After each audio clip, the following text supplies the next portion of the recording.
What's up, DC family? My name is Gregory Henderson, and welcome back to the District Sports Report. I'm here with my right-hand man, Big Little Panda. See you wearing your mask, bro. A lot of people are getting real relaxed on this social distancing and wearing their masks these days. I'm glad to see you still taking it seriously, because this thing is not over. As if 2020 hasn't delivered enough haymakers. We just caught another one on the chin about 10 days ago, as Wes Unseld, DC legend, NBA Hall of Famer, went home to glory on Tuesday, June 2nd. According to his family, Wes passed away peacefully, surrounded by family members. He was an adored husband, father, and grandfather, and was dealing with a number of health issues, most recently pneumonia. This is really a sad day for our city, Washington, D.C., as Wes was the man who brought us our only NBA championship. Wizards general manager Tommy Shepard told CBS Sports he was a tremendous family man, a fantastic mentor and friend. Everything he did was with integrity and for the benefit of all. Very sad day. Couldn't agree more, Tommy. Unfortunately, a lot of the younger generation in our city, a lot of the younger generation Wizards fans don't really know who Wes Unseld is. But why? For one thing, family, we changed our name. We went from the Bullets to the Wizards and basically erased our Bullets history. We gotta go back to the Bullets. The worst thing we could have ever done. Number two, we really haven't done much to carry on his legacy, let's be honest. It's a fact that the Wizards have not won 50 games in a season in 40 years.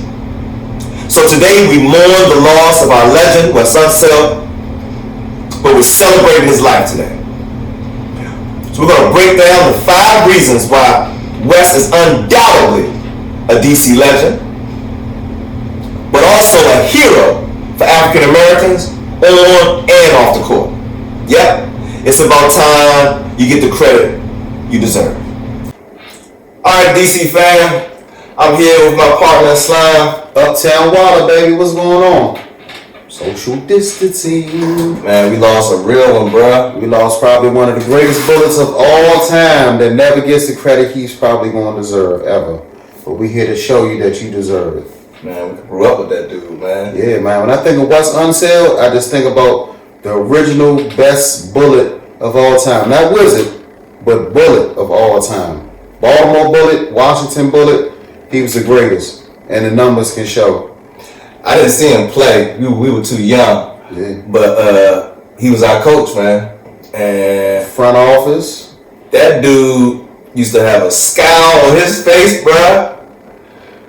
He used to be pissed off. He used to be at the Capitol Center pissed off too. Let's get to it. 5 top reasons why Wes Unseld is undoubtedly a DC legend and the greatest Bullet of all time. Number 5. First African-American high school basketball player to be offered a college athletic scholarship. So, Wes played high school basketball for Seneca High School in Kentucky.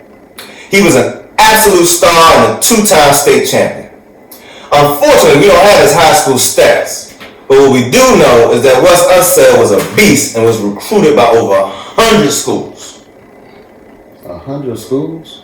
100 schools, you heard me, bro. Now, they weren't all D1. Yeah, but even back in that time, that's amazing. It's a lot of schools. Imagine keeping up with all those letters. Man, that's crazy. Now, Wes' hometown was Kentucky.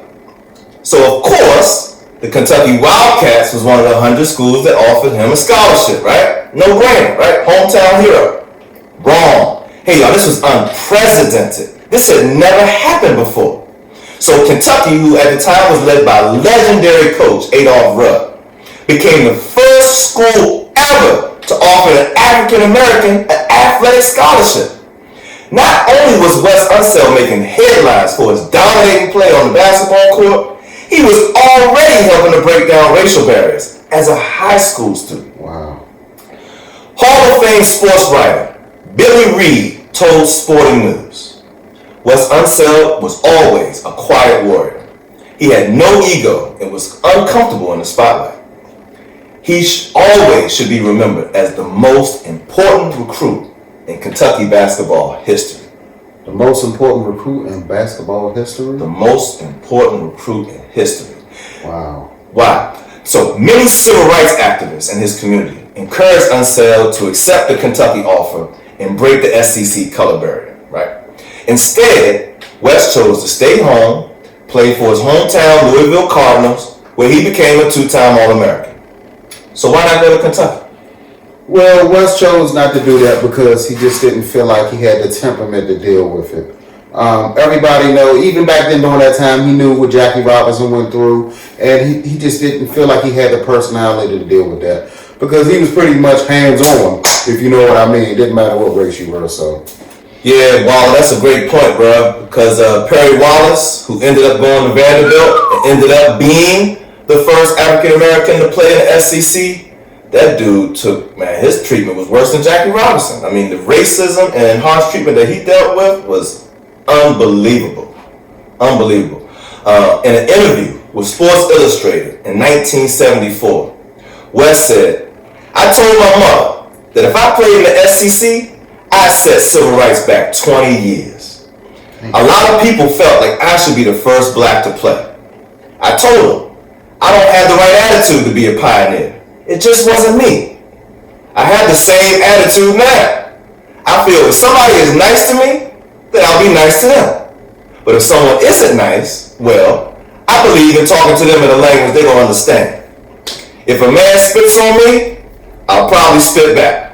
And feeling like that, I didn't think I'd make a very good barrier breaker. Translation, I ain't taking no BS from nobody. You gonna get it. He is not turning the other cheek. Not at all. Not at all. Number 4. Best college basketball center ever under 6'8". During his first season at Louisville, Wes played for their freshman team and averaged an absurd 35.8 points and 23.6 rebounds a game. Hold up, bro. He averaged a double-double? Man, a double-double. That's crazy. Let that sink in for a minute, family. 35 points and 23 rebounds. Wes was only 6'7".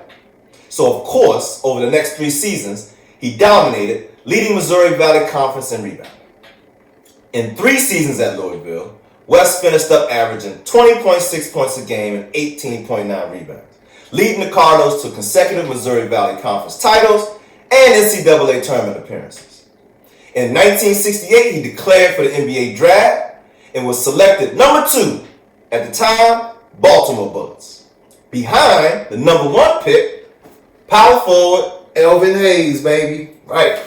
And who would know, 10 years later, they would be winning a championship on the same team with the Washington Bullets. The only championship we've ever had.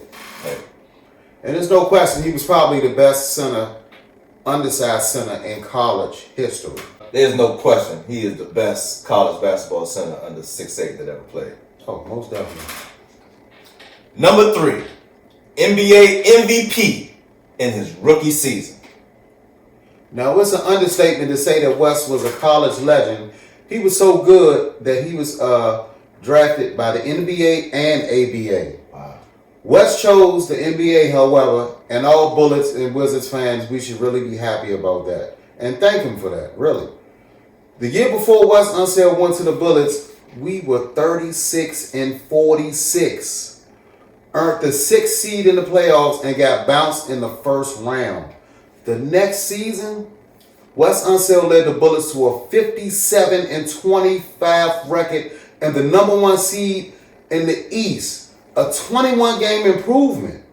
Come on, y'all. In just 1 year, 1 season.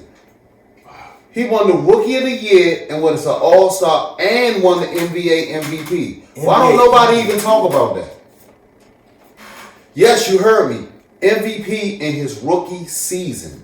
He averaged 13.8 points per game and 18.2 rebounds. Now, these don't sound like MVP numbers, but remember, it wasn't a 3-point line, people. Wes dominated the game in the trenches With those incredible numbers and leading the Bullets to a number 1 seed, he earned the regular season MVP. Wow. And do you know there's only one other player that won regular season MVP and a Rookie of the Year? Who? Wilt Chamberlain. Wow. And we don't even talk about Wes, and that's a hell of a comparison. Look. So he was also the youngest MVP of the league ever at 23 years old in 1969. That record stood for 40 years, bruh, until Derrick Rose broke it in 2011, winning it at the age of 22. Hey, that's a heck of a record. Wow. Hey. Number 2, brought the Bullets their only NBA championship. In Wes's rookie NBA season, he helped the Wizards win their division, but they didn't get to the finals. In this era, it's crazy to think he was this successful as a 6'7" center, okay? He was so short and small compared to some of the other guys that played in this era, like Kareem, Wilt, Moses Malone, and Bill Walton. These guys are all 7 feet and taller. Even though he was undersized for a center, his toughness, his basketball IQ, and his just sheer determination to win really made him a big success. Wes is going down as one of the toughest, most physical players in NBA history. At his Hall of Fame speech, one of the guys who did the inductees said, when you played Wes, you were abused. All right? Wes was arguably one of the greatest rebounders of all time and was nicknamed the chairman of the board. Hey. Today, he ranks as the 12th leading rebounder in NBA history with 13,769 career boards. Oh, and on another note, he was a very underrated passer. He averaged 3.6 assists per game and was the master of the outlet pass. Yes, he was. That was Wes Unseld's trademark. Yep. And you know what? During the 70s, bro, he led the Bullets, wait for it, to 4 NBA Finals. 1971 against the Bucks, 1975 against Golden State, 78 and 79 against the Seattle Supersonics. We went back to back. 4 finals in the 70s. That's an incredible achievement. We haven't sniffed the finals, okay? Third time was the charm. We lost the first 2, but during the 1977-78 season, Wes averaged 6.7 points a game, 12 rebounds, 4.1 assists. He led the Wizards to a 44-38 record and advanced to the NBA Finals once again, this time matched up against Seattle. Now, this series went back and forth. It was tied at 2-2 when the Sonics managed to win the pivotal Game 5 to take a 3-2 lead. But the fat lady hadn't sung yet, bro. That's right. And Elvin Hayes, Wes Unseld stepped up big time and led the Wizards to a victory in Game 6 and to force a Game 7. And in Game 7, we squeaked out a really close victory to win our first NBA title. Man, it's amazing. Once college foes, drafted on the same night, going back to back, ended up being teammates and bringing Washington their first championship together as a dynamic duo. Yes. Despite Elvin Hayes having a wonderful performance in the finals, the NBA Finals MVP went to Wes Unseld. And it's unbelievable because he didn't even average double figures in points. He averaged 8 points a game, 12 rebounds, and 4 assists. But he shot a spectacular 52% from the field. So at age 31 years old, Wes Unseld had finally brought the Washington Bullets organization a championship trophy and raised that championship banner. All right, y'all. Let's check this resume of his career, okay? For his career, he has 1 NBA championship, 1 Finals MVP, 1 regular season MVP, 5-time All-Star, 1-time All-NBA First Team, Rookie of the Year. All of that for his resume, bro. Is he not the greatest Bullet ever or what? What else can you say? Seriously, bro? man. In 1 year, he led the league in rebounding. In another year, he led the league in field goal percentage. He received the NBA Citizenship Award and was named as a top 50 NBA player, and of course had his number retired in the Capitol Center, MCI Center, the phone booth, whatever you want to call it. He's the greatest Bullet ever. No question. Number 41, baby. Number 1. Broke down racial barriers and provided hope and opportunities for African Americans. Even after Wes retired in 1981, he remained in the Bullets organization for the next 20 seasons, 6 as vice president, 7 as coach, and 7 more as the general manager. He was not the first African American in either position in the NBA. But in the 80s, it was so uncommon for African Americans to hold prominent front office positions that he became a barrier breaker anyway. As a youngster, I remember watching the Wizards during his 7 years as our head coach. Oh, God. Wally, you remember, in the basement watching those games in my parents' house. Oh, God. We were terrible. Yes, dude. Oh, don't remind me. Wes used to have this look on his face like he was going to kill somebody. He should have killed somebody the way we was losing. I appreciate it because I had that same look on my face. We all did, man. It was sad. It was a tough gig for Wes as we didn't have the talent to compete with the big dogs in the league, but his teams always played hard. We never had to ask more for that. He resigned from his coaching role in 1994, leading the Wizards to a 1 playoff appearance. What a lot of people don't know is Wes Unseld's contributions off the court. Toward the end of his playing career, Wes and his wife Connie, who was a teacher in Baltimore City schools, established Unseld School, a co-ed private school in Southwest Baltimore that's been serving Baltimore youth now for over 4 decades. Wow. The school offers a nursery school, a kindergarten through 8th grade education, and a daycare program. It's a family affair as his wife and daughter still work at the school, and surprise, Wes worked there as a basketball coach. Cool. So Wes Unseld was not only a great basketball player, coach, but he was a great man, and he gave a concerted effort to give back to his community. Not with just money, but giving his time as a youth advocate, an educator, and as a motivational speaker. Hey, that's what's up, man. And on a fun fact note, Wes Unseld is the godfather to NBA All-Star and NBA champion Kevin Love. He played with his dad Stan back in '71 when Stan was drafted. Played with him until 1973. And if you look at some of the basketball traits that Kevin Love picked up, like that outlet pass he used to throw to LeBron, we know he got it from Wes. All right, and his middle name is Wesley, named after his godfather. He's a great rebounder for his size too. That's right, man. Yeah, Hey, just like Wes. So it should be no doubt in anybody's eyes that Wes Unseld is a DC legend and a hero for our city and the African American community. And DC family, we will never forget him. rest in peace, Wes Unseld, the greatest bullet of all time. Humanitarian, community activist. You did the right thing, man. We'll never forget you. You always gonna hang high in that arena, baby. You're a GOAT. You're our GOAT. Thanks for tuning in to District Sports Report, y'all. Be safe out there. Hey, hit the like button, subscribe, keep following us. We do it for DC, all right? We out. DC or nothing.